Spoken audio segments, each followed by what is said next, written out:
வணக்கம். மந்த்ரா டிவி அன்பர்களுக்கு என் அன்பான வணக்கம். தொடர்ந்து இந்த சேனலுக்காக நீங்கள் கொடுத்து வருகின்ற ஆதரவுக்கு கோடான கோடி நன்றி. தொடர்ந்து இந்த சேனலை பாருங்க. இதில் வருகின்ற கருத்துக்கள், ஜோதிட பதிவுகள், ஜோதிட கருத்துக்கள் உங்கள் வாழ்விற்கு ஒரு வெளிச்சமாக நிச்சயமாக அமையும். தொடர்ந்து ஆதரவு தாருங்கள், பாருங்கள். கிரக சேர்க்கைகளை பத்தி நம்ம பார்த்துட்டு இருக்கோம். அப்படி கிரக சேர்க்கைகளை பார்க்கின்ற இன்றைய தலைப்பு செவ்வாய் ராகு கிரக சேர்க்கை பத்தி நம்ம பார்ப்போம். எதுக்கு சார் இந்த கிரக சேர்க்கை பார்க்கணும்னா, ஒரு ராசியோ நட்சத்திரமோ அல்லது உங்கள் லக்னமோ உங்களுடைய இண்டிவிஜுவல் குணத்தை சொல்லும்.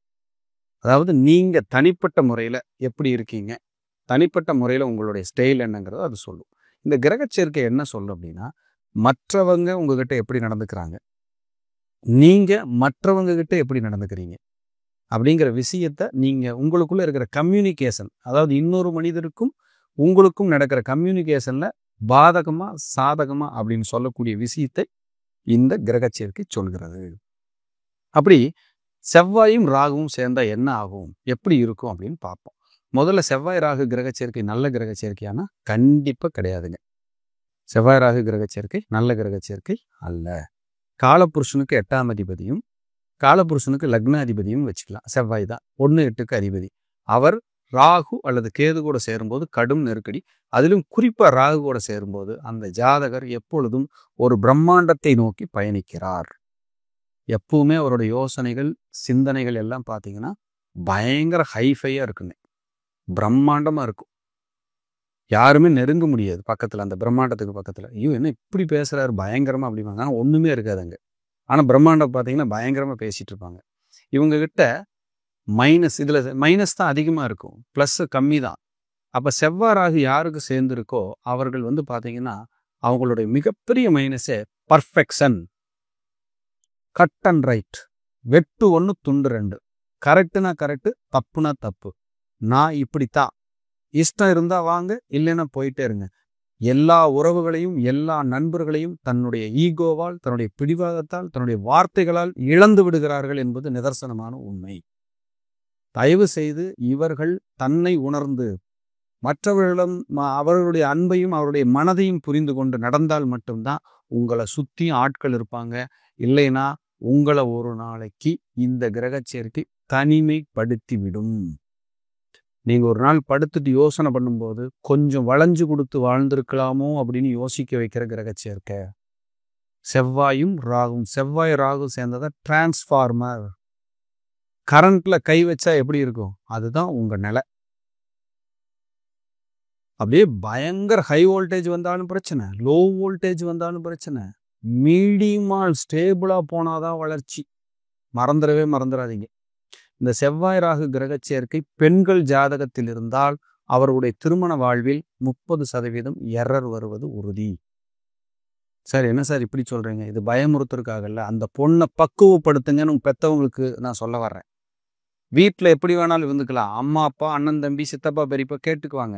ஆனா வாழ போற இடத்துல இந்த செவ்வாய் ராகு தான் நின்னா அந்த குடும்பமும் பாதிச்சு இந்த பெண்ணோட வாழ்க்கையும் பாதிக்கும்ன்றத மறந்துடாதீங்க.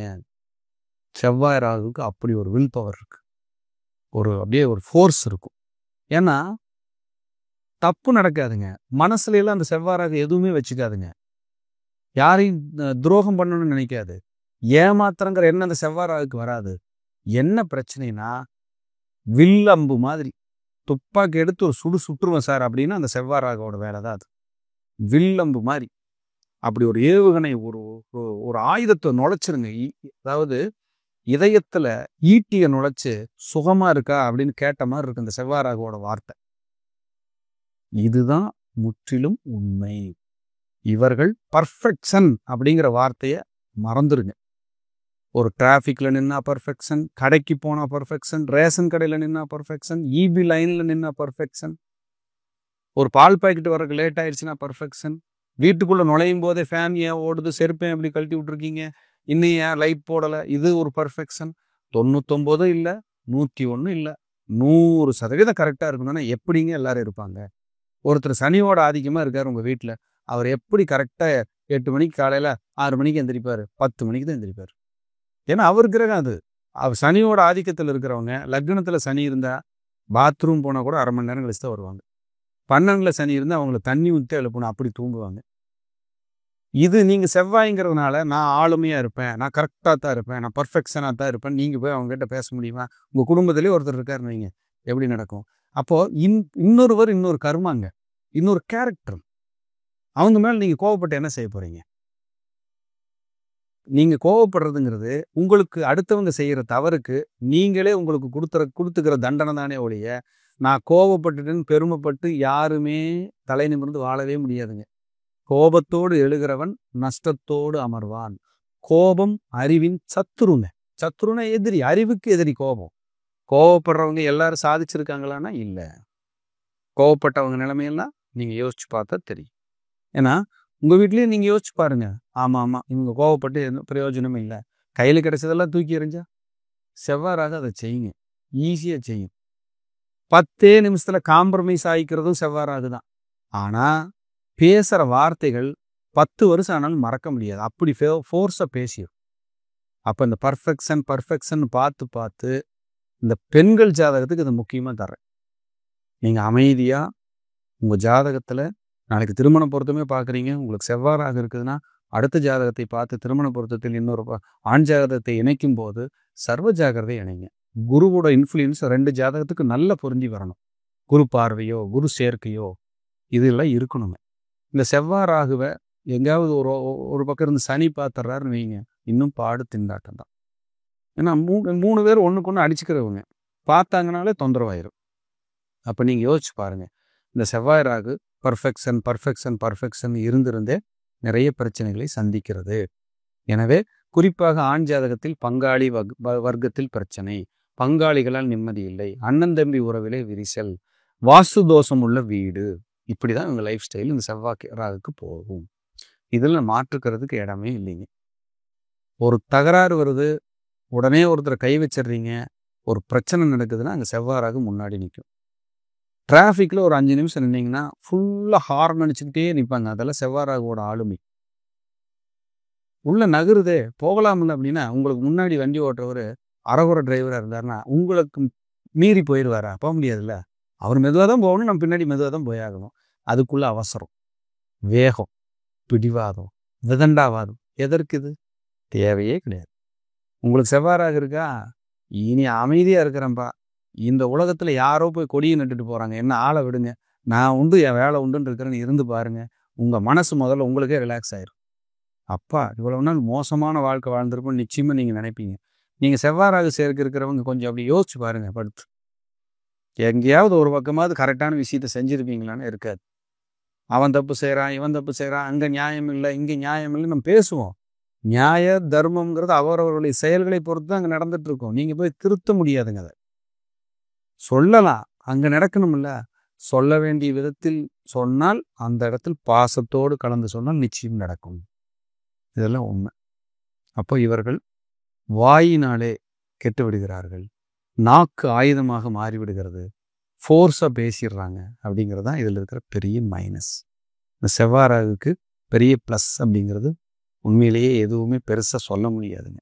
இந்த செவ்வாய் ராகு சேர்க்கை இருக்குது, பிறந்துட்டான் அப்படின்னா வேறு வழி இல்லை.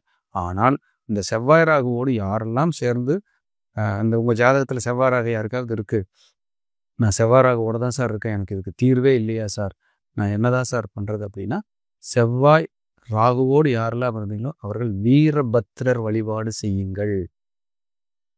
வீரபத்ரர் அந்த வழிபாடு தலை சிறந்த நன்மைங்க, சூப்பராக கேட்குங்க. நரசிம்மர் வழிபாடு சூப்பராக கேட்குங்க. உங்களுடைய பிடிவாதத்தை, உங்களோட கோபத்தை அப்படியே குறைச்சி எடுத்துகிட்டு வந்துடும். உங்களுக்குள்ளேயே ஒரு ரிலாக்ஸை கொடுக்க ஆரம்பிச்சிடும். இதை செவ்வாய்க்கிழமை, ஏன்னா இவங்க நிறைய பாதிக்கப்பட்டிருப்பாங்க, அதனால தான் இது பொது பரிகாரமாகவே நான் சொல்லிடுறேன். செவ்வாய் ராகு இருக்கிறதால அவர்கள் போய் உங்களை சரி பண்ணிக்கங்க, அதுக்கு இந்த பரிகாரம் உங்களுக்கு உதவும். சார் செவ்வாய்க்கிழமை எத்தனை மணிக்கு போகணும் சார், என்ன பண்ணுறது சார், அதெல்லாம் இல்லை. உங்களுக்கு பிடிச்ச நேரத்தில் பிடிச்ச டயத்தில் போங்க. இந்த நேரத்துக்கு தான் போகணும், நான் அப்போ தான் நான் வரம் கொடுப்பேன்னு எந்த தெய்வமும் இல்லை. உங்கள் கோரிக்கை, உங்கள் தெய்வ வழிபாடில் டெடிக்கேஷன் இருக்கணும். மன நிம்மதியாக நீங்கள் போய் கும்பிடணும். சரணாகதி தான் உங்கள் வாழ்க்கைக்கு அடுத்த நிலையில் அழைச்சிட்டு போகுங்க. தெய்வத்துக்கிட்ட நீங்கள் சரணாகதி பண்ணணும். தூய அன்போடு சரணாகதி பண்ணுங்க, உங்கள் பிரச்சனை அப்படியே வடிஞ்சிருங்க, இது உறுதி என்று சொல்லி மீண்டும் ஒரு நல்ல பதிவிலே சந்திக்கிறேன்.